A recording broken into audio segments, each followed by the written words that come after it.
Hey, what's up guys, this is Woody Geek. Welcome back to some more Portal 2. Oh, hi. So, how are you holding up? Because I'm a potato. Oh, good. My slow clap processor made it into this thing. So we have that. Since it doesn't look like we're going anywhere, well, we are going somewhere, alarmingly fast actually. But since we're not busy other than that, here's a couple of facts. He's not just a regular moron. He's the product of the greatest minds of a generation, working together with the express purpose of building the dumbest moron who ever lived. And you just put him in charge of the entire facility. Good, that's still working. Hey, just in case this pit isn't actually bottomless, do you think maybe you could unstrap one of those long fall boots of yours and shove me into it? Just remember to land on one foot.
This environment should get Half-Life fans thinking.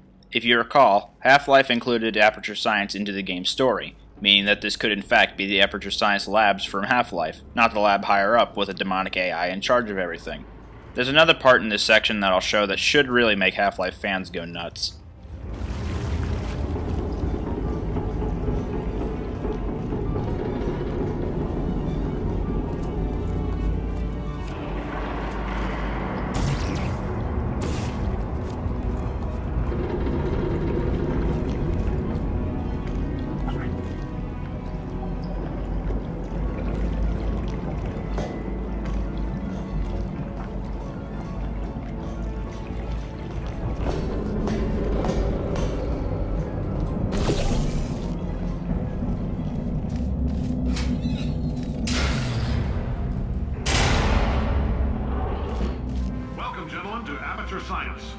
astronauts, war heroes, Olympians, you're here because we want the best.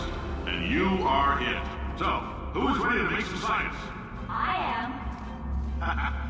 Now, you already met one another on the limo ride over, so let me introduce myself. I'm Cave Johnson. I own the place. That eager voice you heard is the lovely Carolyn, my assistant. Rest assured, she has transferred your honorarium to the charitable organization of your choice. Isn't that right, Carolyn? Yes, sir, Mr. Johnson. She's the backbone of this facility. Pretty as a postcard, too. Sorry, fellas.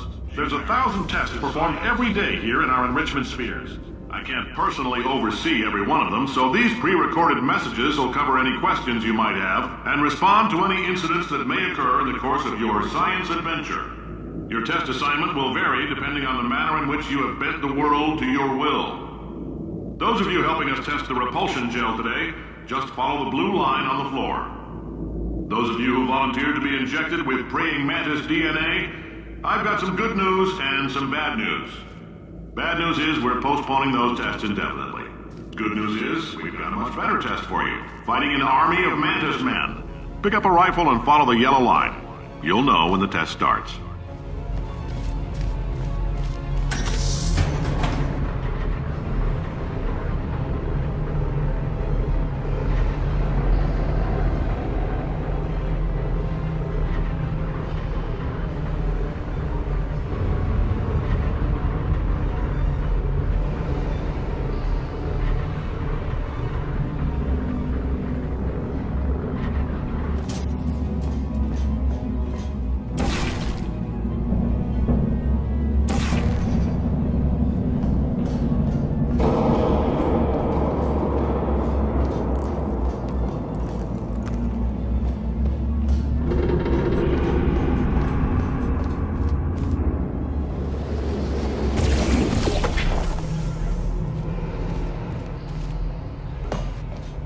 Just a heads up, we're going to have a superconductor turned up full blast and pointed at you for the duration of this next test. I'll be honest, we're throwing science at the wall here to see what sticks. No idea what it'll do. Probably nothing.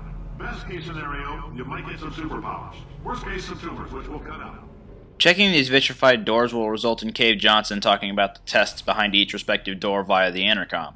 Checking all possible vitrified doors will earn you an achievement, but I find it more fun to check them all for Cave's monologues.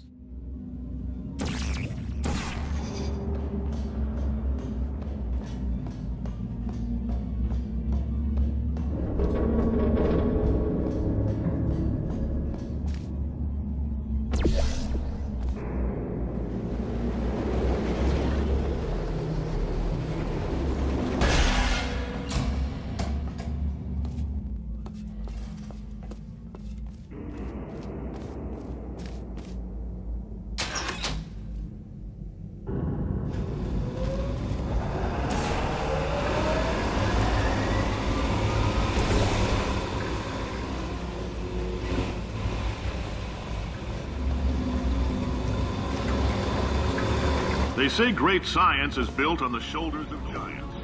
Not here. At Aperture, we do all our science from scratch. No hand-holding.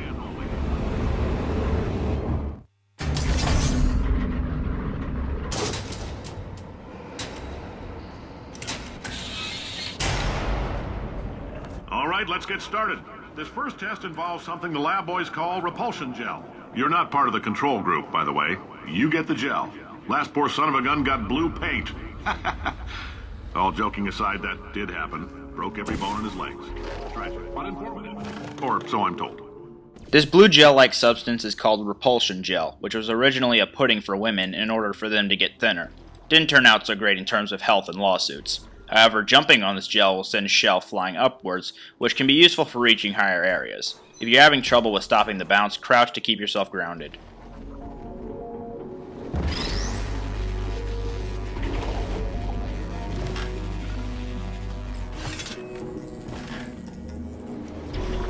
The lab boys just informed me that I should not have mentioned the control group.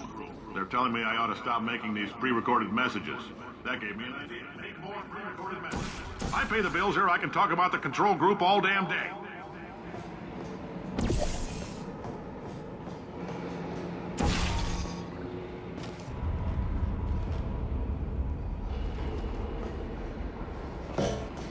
For For this next test, we put nanoparticles in the gel. In layman's terms, that's a billion little gizmos that are going to travel into your bloodstream and pump experimental genes and RNA molecules and so forth into your tumors. Now, maybe you don't have any tumors. Well, don't worry. If you sat on a folding chair in the lobby and weren't wearing lead underpants, we took care of that too.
Oh, in case you got covered in that repulsion gel, here's some advice the lab boys gave me. Do not get covered in the repulsion gel.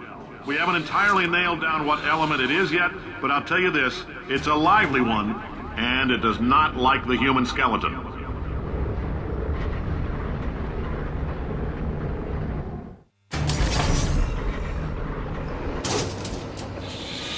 All these science spheres are made of asbestos, by the way. Keeps out the rats. Let us know if you feel a shortness of breath, a persistent dry cough, or your heart stopping, because that's not part of the test. That's asbestos. Good news is the lab boys say the symptoms of asbestos poisoning show a median latency of 44.6 years. So if you're 40 or older, you're laughing. Worst case scenario, you miss out on a few rounds of canasta. Plus, you forwarded the cause of science. Ha! I like your style. You make up your own rules, just like me. Bean Counter said I couldn't fire a man just for being in a wheelchair. Did it anyway. Ramps are expensive.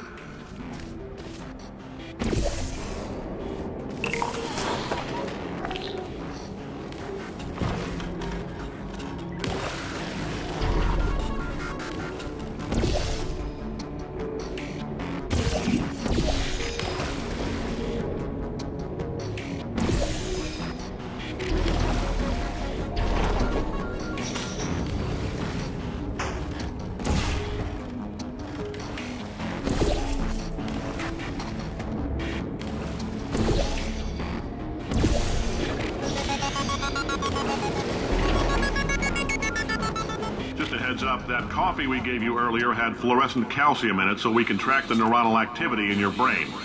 There's a slight chance the calcium could harden and vitrify your frontal lobe. Anyway, don't stress yourself thinking about it. I'm serious. Visualizing the scenario while under stress actually triggers the reaction.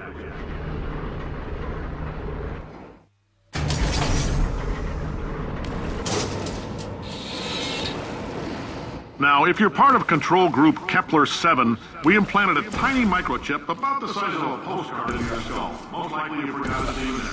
But if it starts vibrating and beeping during this next test, let us know. Because that means it's about to hit 500 degrees, so we're going to need to go ahead and get that out of you pretty fast. Let me explain what I just did.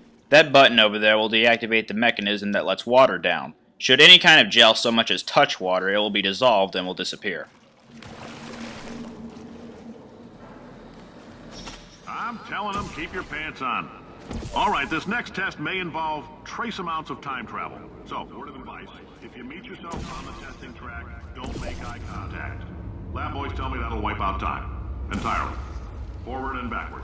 So, do both of yourselves a favor and just let that handsome devil go about his business.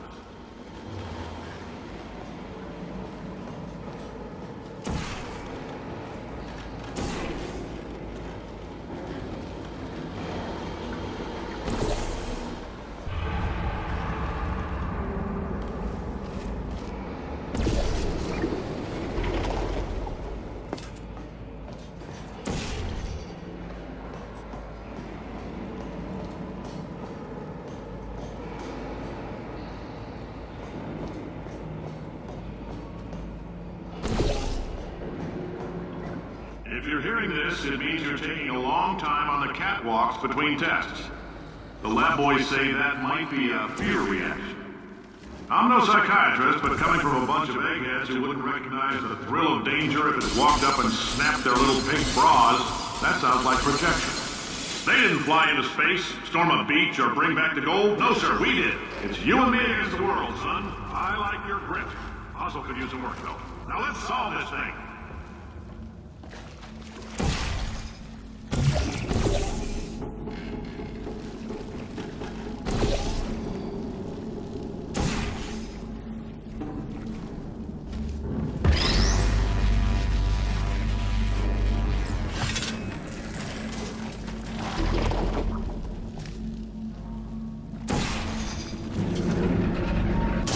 Science isn't about why, it's about why not.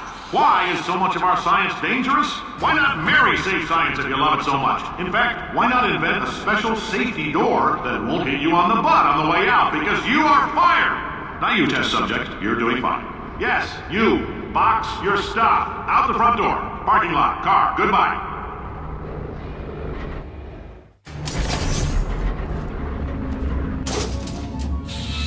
Congratulations! The simple fact that you're standing here listening to me means you've made a glorious contribution to science. As founder and CEO of Aperture Science, I thank you for your participation and hope we can count on you for another round of tests. We're not going to release this stuff into the wild until it's good and damn ready, so as long as you keep yourself in top physical form, there'll always be a limo waiting for you. Say goodbye, Carolyn. Goodbye, Carolyn. She is a gem.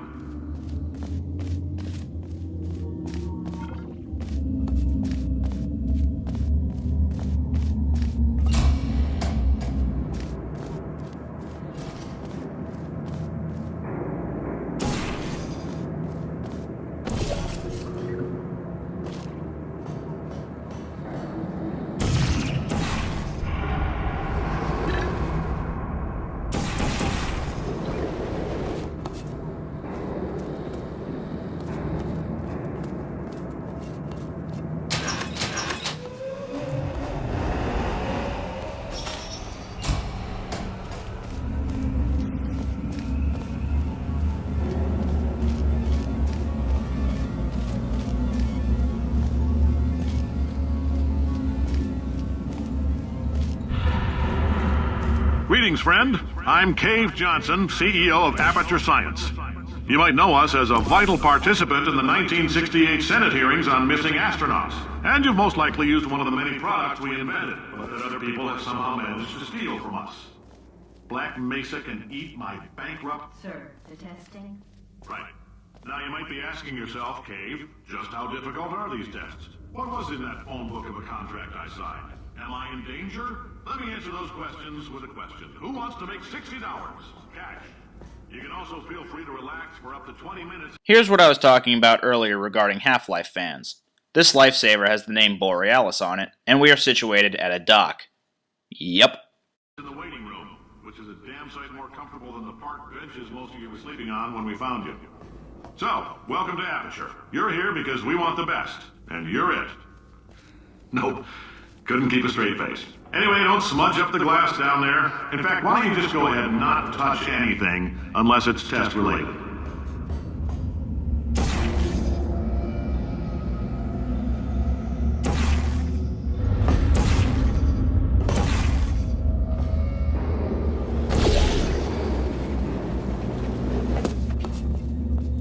Oh, hi. Say, you're good at murder. Could you, murder this bird for me? Oh, thanks. Did you feel that? That idiot doesn't know what he's doing up there. This whole place is going to explode in a few hours if somebody doesn't disconnect him. I can't move, and unless you're planning to saw your own head off and wedge it into my old body, you're going to need me to replace him. We're at an impasse. So what do you say? You carry me up to him and put me back into my body, and I stop us from blowing up and let you go. Ow! You stabbed me! What is wrong with you? Oh, do you have a multimeter? Never mind. The gun must be part magnesium. It feels like I'm outputting an extra half a volt. Keep an eye on me. I'm going to do some scheming. Here I go. Oh, where are we?